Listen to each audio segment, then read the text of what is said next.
వాస్తవానికి ఈరోజు వైఎస్ జగన్మోహన్ రెడ్డి గారు హైదరాబాద్ రావాల్సిన షెడ్యూల్ ఉంది.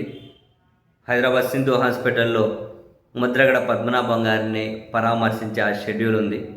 ఆ మేరకు ఆయన షెడ్యూల్ కూడా ఫిక్స్ చేసుకున్నారు. బట్ అది చివరి నిమిషంలో క్యాన్సిల్ అయింది. కారణం ముద్రగడ పద్మనాభం గారి కుమారుడు అండ్ ఇక్కడ డాక్టర్లు వీళ్ళందరూ కలిసే జగన్మోహన్ రెడ్డి గారిని ఏమంటారు ఇక్కడికి వద్దు అని చెప్పి వాళ్ళు చెప్పడం. కారణం ఏంటి అంటే ఇప్పుడు ముద్రగడ పద్మనాభం గారు ఐసీయూలో ఉన్నారు. లోపలకు ఎవరిని అంటే ఇప్పటికిప్పుడు ఇన్ఫెక్షన్ అవి భయం అన్న కోలుకుంటున్నారు ఆయన. సో అనుమతించే పరిస్థితి లేదు. అంటే జగన్మోహన్ రెడ్డి గారు ఆసుపత్రికి వచ్చారు అంటే మనం ఎవ్వరు వద్దన్నా జనాలు అయితే ఎగబడతారు, దానికి ఎవరేం చేయలేరు. అండ్ ఆసుపత్రి దగ్గర కూడా ఇబ్బందికర పరిస్థితి ఉంటుంది.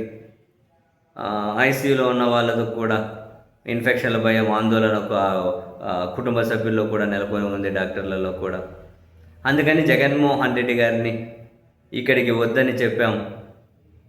అండ్ మా నాన్నగారి ఆరోగ్యం ఎలా ఉంది అని చెప్పి ప్రతిరోజు జగన్మోహన్ రెడ్డి గారు కనుక్కుంటున్నారు, అప్డేట్స్ తెలుసుకుంటూ ఉన్నారు. అంతేకాకుండా సింధు హాస్పిటల్ ఎండి బండి పార్థసారథి రెడ్డి గారితో జగన్ గారు పర్సనల్గా మాట్లాడారు.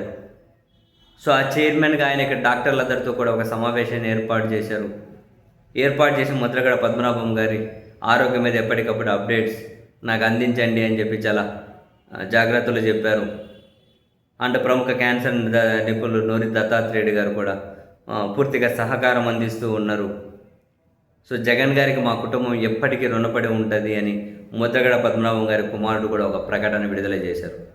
జగన్ గారికి మా కుటుంబం ఎప్పుడు రుణపడి ఉంటుంది, ఆయన పూర్తి సహాయ సహకారాలతోనే మా నాన్నగారు కోలుకుంటూ ఉన్నారు.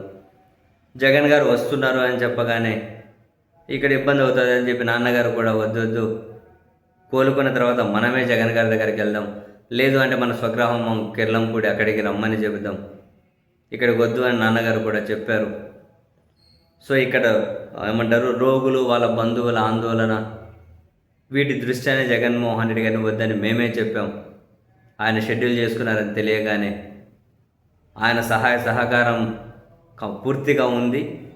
ముద్రగడ పద్మనాభం గారు కోలుకోవడానికి పూర్తిగా జగన్మోహన్ రెడ్డి గారి మానిటరింగే ప్రధాన కారణం. ఆయన పర్సనల్గా మాట్లాడి ఆయన అప్డేట్స్ తెలుసుకుంటూ ఉండబట్టే ఇక్కడ ప్రత్యేకంగా వైద్యం అందుతూ ఉంది. జగన్ గారికి మా కుటుంబం ఎప్పటికీ రుణపడే ఉంటుంది అని వాళ్ళ కుమారుడు గిరి గారు కూడా ఒక ప్రకటన విడుదల చేశారు.